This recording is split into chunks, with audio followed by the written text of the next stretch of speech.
Mengapa saya sampai turun membagikan sertifikat ini langsung kepada Bapak Ibu sekalian? Ini saya mau cerita. Karena setiap saya ke desa, setiap saya masuk ke kampung, saya kan hampir setiap minggu, setiap 2 hari saya masuk kampung, masuk desa. Keluhan yang masuk ke saya adalah banyak tanah yang belum bersertifikat. Sehingga di lapangan banyak sengketa tanah, banyak konflik tanah. Penyerahan sertifikat tanah untuk rakyat se-Indonesia Provinsi Aceh Kabupaten Aceh Tenggara, Senin 9 November 2020. Pembagian sertifikat tanah dilakukan secara virtual.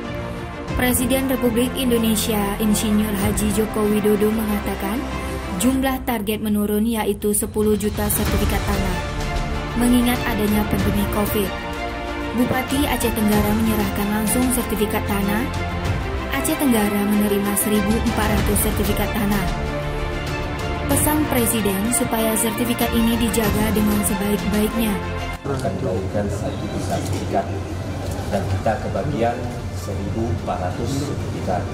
Nah, sebagaimana pesan Pak Presiden tadi, supaya sertifikat ini dijaga dengan sebaik-baiknya, jangan dialih tangankan ataupun diperjualbelikan, tapi simpanlah kepada keturunan kita dan selanjutnya.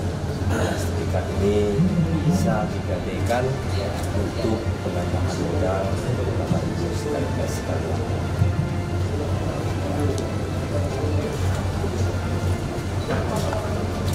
Sertifikatnya ya, sudah jelas namanya ya.